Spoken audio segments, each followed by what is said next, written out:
There are cases where the question is what happened, and then there are cases where the question becomes why no one is allowed to answer it. Lauren Spierer disappeared in Bloomington, Indiana in June of 2011. She has never been found.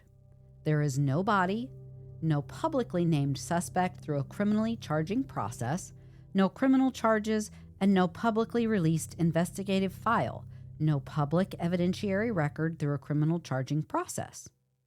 For more than a decade, Lauren's case has remained open, but functionally unreachable. And for her parents, that word, open, it came to mean something very different than progress. This episode is not about solving Lauren Spierer's disappearance. It's about what happens when every legal path to answers is exhausted and the system stops responding. This episode is structured differently than many of the cases we'll cover this season, and that's intentional. Lauren Spierer's disappearance is still classified as an open missing person investigation. As a result, law enforcement has not publicly released the full investigative file or the underlying evidentiary materials. There is no criminal court proceeding, no publicly filed probable cause affidavit, no trial transcripts, no discovery disclosures, and no formal explanation for what happened to Lauren after she was last seen. So where do the facts come from? In Lauren's case, the only place allegations were formally laid out, with names, timelines, locations, and legal scrutiny, was in federal civil court. After years passed with no criminal answers, Lauren Spierer's parents filed a civil lawsuit. Not to accuse anyone of murder, not to assign criminal guilt, but to ask whether the law allowed them to compel answers through civil discovery. That lawsuit produced federal court filings, judicial opinions, and appellate rulings. Those documents are public record. They're filed in federal court, governed by strict procedural rules, and they're the only publicly available court records that lay out an alleged, detailed narrative of the final hours. For this episode, we built what we call a Casewalker evidence book. An evidence book is not speculation, it's not a theory, and it's not hindsight. It is a structured walkthrough what exists in the record and what does not. Every timeline entry, every name, every location, every legal decision, each one is tied directly to a source. As we move through this episode, we will tell you exactly where each fact comes from. As we go, you'll hear phrases like, according to the entry on motions to dismiss, as stated in the plaintiff's consolidated response. The Seventh Circuit Court of Appeals ruled. When you hear that language, it matters, because courts use very precise standards. Sometimes a court assumes facts to be true, without deciding whether they actually are. Sometimes a case ends before evidence is ever examined. Sometimes the law simply says, this is where the process stops. We will pause and explain those moments as they happen. We are going to name names. We are going to name places. We are going to reference specific things, rulings, and dates. Everything we discuss comes directly from public court records and contemporaneous reporting that matches those records. We are not adding to the story. We are just laying it out. This episode is about what it feels like to reach the end of the system, to have no body, no publicly named suspect, no courtroom, and no remaining way to ask questions. It's about what happens when parents do everything the law allows and still come away with nothing. And it's understanding that this isn't rare, it isn't theoretical, and it isn't confined to just one family. At some point, the system can fail anyone. Before we walk through Lauren Spierer's final hours, we need to explain what kind of documents we're using and why they matter. The timeline you're about to hear does not come from police reports. It does not come from trial testimony, and it does not come from evidence presented in a courtroom. It comes from federal civil court filings. The federal civil court case is not a criminal case. No one is being charged with a crime, no one is being prosecuted, and no one is facing prison.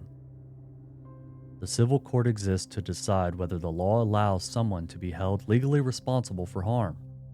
In Lauren Spierer's case, her parents turned to civil court after years passed without answers from the criminal investigation. Lauren's parents were not accusing anyone of killing their daughter. They were bringing civil claims, including negligence and statutory allegations, based on what they believed happened in Lauren's final hours. Civil court can allow discovery, sworn testimony, depositions, document production, and subpoenas. But before a case moves forward, defendants can file motions to dismiss. A motion to dismiss asks the court to stop a claim at the pleading stage. It argues that even if the allegations are assumed true for that purpose, the law still does not allow the claim to proceed. Some claims can be dismissed early, while others continue, and the case can still move into discovery disputes afterwards. This is a critical point. When a court rules on a motion to dismiss, it does not decide what actually happened. It does not weigh evidence, and it does not hear witnesses. Instead, the court temporarily accepts the well-pleaded allegations as true for purposes of the motion, only to answer one question: does the law allow this case to continue? If the answer is no, the case ends right there. In Lauren Spierer's case, the civil lawsuit did move forward after the motion to dismiss stage, but the record remained limited. In this case, the Seventh Circuit noted that summary judgment was granted before general discovery was conducted. So the publicly available facts are limited largely to what was alleged in the complaint and described in the filings. There were discovery efforts and discovery disputes, but discovery was narrowed, including limits tied to proximate causation. So the hour-by-hour timeline you're about to hear is not a court finding. It is a reconstruction drawn from what appears in the filings and rulings, and what never became tested evidence. With that context in mind, this is the timeline as it appears in the federal court record, hour by hour, name by name, place by place. According to the filings, this is how Lauren Spierer's last night unfolded. What you're about to hear comes primarily from the district court's entry on motions to dismiss, which summarizes the allegations in the complaint, and from the Seventh Circuit's opinions, which later recaps those same alleged events. We also reviewed the plaintiff's consolidated response to the motions, which expands on how the plaintiff described those events. These filings lay out a detailed reconstruction of Lauren Spierer's final night. For purposes of those motions, the court assumed the plaintiff's allegations were true, without testing them, solely to decide whether the law allowed the case to proceed. This matters because this is the only detailed, official timeline that exists in the public record. According to the entry on motions to dismiss, Lauren Spierer attended a party at the apartment of Jason Rosenbaum in Bloomington, Indiana. Alcohol was present at the apartment, and Lauren was alleged to have consumed alcohol while there. The filing states that Lauren was observed to be intoxicated during the party. The court documents do not provide exact timestamps for these events. This is the first documented location in the federal court record. According to the allegations assumed by the court, Lauren left Rosenbaum's apartment with Corey Rossman. A mutual individual was also present, but that person is not identified by name in the court filings. Lauren did not leave the party alone. From this point forward, Rossman is alleged to be involved in Lauren's movements during the remaining timeline. After leaving Rosenbaum's apartment, Lauren went with Corey Rossman to his apartment, located within the same apartment complex. This apartment was shared by Corey Rossman and Michael Beth. According to the filings, Michael Beth observed Lauren at the apartment and later stated that she was extremely intoxicated. Beth also observed Rossman accompany Lauren to Kilroy's sports bar. The filings state that approximately 1 hour after attending the Rosenbaum party, Rossman escorted Lauren from his residence to Kilroy's. According to the allegations, Lauren, at this time, had difficulty walking and required Rossman's assistance as they left. According to the court filings, Lauren and Corey Rossman went to Kilroy's Sports Bar, which is a popular downtown Bloomington establishment frequented by Indiana University students. While at Kilroy's, Rossman is alleged to have purchased and provided alcoholic beverages to Lauren. The filings state that this occurred over the course of approximately 1 hour. During this period, Lauren's physical condition is alleged to have further deteriorated. At approximately 2:30 a.m., Lauren was observed leaving Kilroy's with Corey Rossman. At that time, Lauren was not wearing her shoes and she did not have her cell phone with her. Again, this transition matters. Lauren did not leave the bar alone. After leaving Kilroy's, Lauren and Rossman went to Smallwood Plaza, which was Lauren's apartment building. They went to the 5th floor. Near the 5th floor elevators, multiple individuals described her as distressed and incoherent. These individuals confronted Rossman, and one became engaged in a physical altercation. Shortly after the altercation, Rossman was observed assisting Lauren through an alley toward his residence. Lauren was described in the filings as being slung across his back due to her extreme level of impairment. Lauren and Rossman arrived back at his apartment. Not long after, at approximately 3:30 a.m., Michael Beth arrived home and discovered that Rossman and Lauren were there. Lauren was observed to be slurring her speech and appeared to be far more intoxicated than she was earlier in the evening. Beth attempted to convince Lauren to sleep on the couch. When that was unsuccessful, Beth escorted Lauren to Jason Rosenbaum's residence. Rosenbaum attempted to contact multiple friends to pick Lauren up, but when those attempts were unsuccessful, Lauren left Rosenbaum's residence on her own. This is an important point to pause and explain what the court is doing procedurally. At this stage, the court is not deciding whether Lauren was actually injured in the way described. It is not deciding whether anyone caused those injuries. Instead, the court is temporarily assuming these allegations are true, only to answer a legal question. That question is whether Indiana law imposed a legal duty on the people present to protect Lauren or obtain medical care. No evidence was reviewed, no witnesses testified, no credibility determinations were made. According to the federal court record, summarized on appeal, at approximately 4:30 a.m., Lauren left Jason Rosenbaum's residence on her own, and Jason briefly observed her walking in the direction of her apartment. He was the last known person to see her. She was intoxicated, without shoes, and without her cell phone. A security camera located along her route didn't capture any images of her walking home.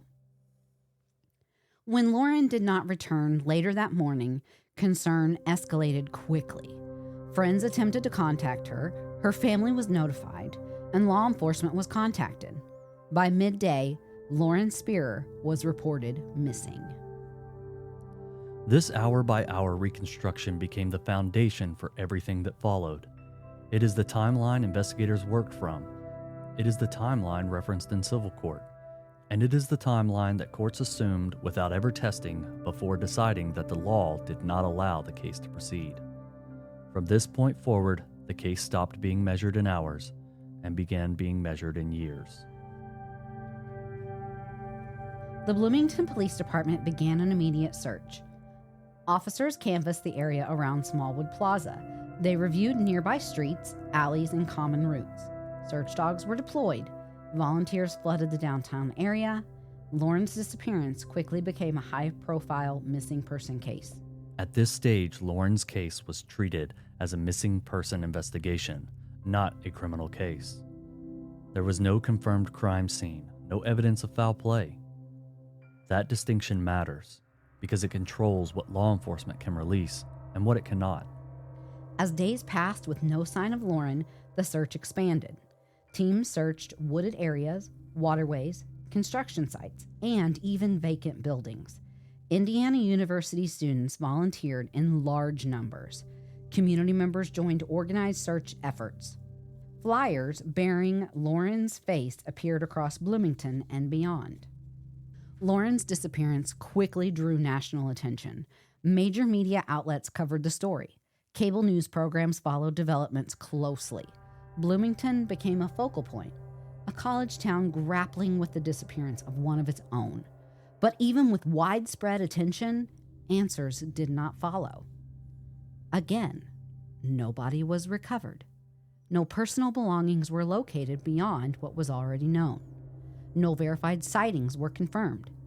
There was no definitive evidence establishing where Lauren went after she was last seen at approximately 4:30 a.m. As time passed, the investigation began to narrow. Law enforcement focused on the individuals known to have been with Lauren during her final hours. But that focus did not result in arrest. No criminal charges were filed, and critically, no public explanation was ever provided for what investigators believed happened. As weeks turned into months, information slowed. Press conferences became less frequent. Updates grew shorter. Then they stopped altogether. Lauren's case remained classified as open, but publicly, it became quiet. An open case does not mean active answers.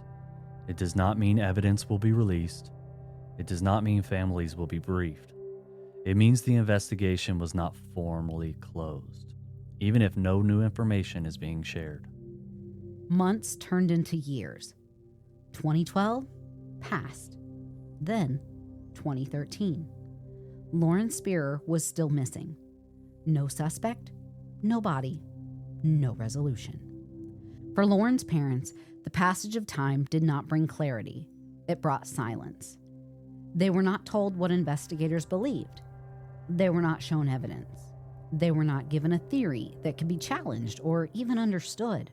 They were left with just questions and no way to ask them. This is where many families find themselves in open cases. The investigation does not move forward, but it does not end. And without charges, there is no courtroom. Without a trial, there is no discovery. Without discovery, there are no forced answers. After years passed with no criminal resolution, Lauren Spierer's parents turned to the only remaining avenue available to them: civil court. Not to prosecute, not to punish, but to ask questions. This decision did not come early. It came after years of waiting, years of hoping, years of being told nothing more could be shared. What remained was an open missing person case and a closed system. So we're going to walk through what happened, not on the streets of Bloomington, but inside a federal courtroom. Where Lauren's parents asked the law for answers, and the law ultimately said, this is as far as it goes. Lauren disappeared in June of 2011, and in the federal record, the case is described plainly. She left, and she was never found. The district court noted that despite an intensive search, Lauren had never been located. By the time her parents brought their civil case in 2013, more than 2 years had passed, and the only detailed official narrative available to the public was what appeared in court filings.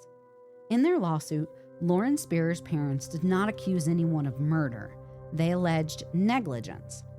Specifically, they alleged that the individuals with Lauren during her final hours had failed to provide reasonable care when she was clearly incapacitated. They alleged that Lauren was visibly impaired, that she was unable to care for herself, and that those present failed to seek medical assistance. This lawsuit was not about what happened days later. It was about what should have happened that night. The plaintiffs were asking the court to allow the case to move forward into discovery. Discovery would have required sworn testimony, production of records, and answers under oath. For the first time since 2011, questions could have been compelled rather than requested. But before discovery could begin, the defendants filed motions to dismiss. This occurred in 2013 after the civil case was filed. A motion to dismiss asked the court to decide whether a claim can move forward based on the pleadings. The defendants argued that even if the allegations were assumed true for that purpose, Indiana law did not allow the claims to proceed. At that stage, The court was not deciding what actually happened. It temporarily accepted the well-pleaded allegations as true for purposes of the motion and asked one question: does the law allow these claims to continue? The district court ruled on the motions to dismiss. Some claims were dismissed at that stage, but other claims continued.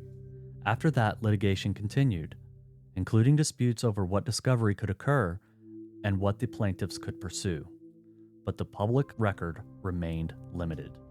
The Seventh Circuit later noted that summary judgment was granted before general discovery was conducted, meaning many of the facts people expect to see developed in the case never entered the record in a full way. The district court later granted summary judgment for the defendants. The plaintiffs appealed. In 2015, the Seventh Circuit issued its decision. The appellate court affirmed the district court's judgment, including the dismissal of certain claims and the grant of summary judgment for the defendants. The court's analysis turned on legal requirements like proof of a legally cognizable injury and proximate causation, and whether the record could move beyond speculation. In its opinion, the appellate court acknowledged the broader context. The criminal investigation had produced no public resolution. There had been no charges. Again, no body and no closure. But the court made clear that civil court was not a substitute for a criminal investigation, and that the legal standards still had to be met. After the appellate ruling in 2015, there was no remaining legal avenues in this civil case. No further appeals, no other courts to turn to. 4 years had passed since Lauren disappeared. The system had reached its limit. Lauren Spierer's case remained open, but by 2015, open no longer meant progress. It meant waiting without access, hoping without information, and knowing that even the courts could not compel answers. Imagine spending 4 years doing everything the law allows, waiting, filing, appealing, only to reach the end, not because you failed, but because the system ran out of room for you. Lauren Spierer disappeared in June of 2011. By 2015, every legal door her parents could open had closed. There was still no body, no publicly named suspect through a criminal charging process. Yet, the law had finished speaking. This season, we're examining cases like Lauren's, not because they're unresolved, but because they reveal something deeper. About how time moves differently for families than it does for systems. And what it means to live inside that gap. Before we close each episode, we spotlight missing persons. Tonight's spotlight shines on Lauren Spierer. Lauren Spierer was not just a filing. She was not a timeline. And she was not a legal question. She was a daughter, a student, a friend. And she is still missing. Lauren Spierer disappeared in Bloomington, Indiana, in the early morning hours of June 3rd, 2011. She was 20 years old. She was last seen walking south near 11th Street and College Avenue at approximately 4:30 a.m. She has never been found. Lauren is described as a white female approximately 4 feet 11 inches tall, weighing around 90 pounds, with blonde hair and blue eyes. She was last seen wearing black leggings and a white shirt. She was not wearing shoes, and she did not have her cell phone. If you have any information, no matter how small, no matter how insignificant it may seem, you are encouraged to come forward.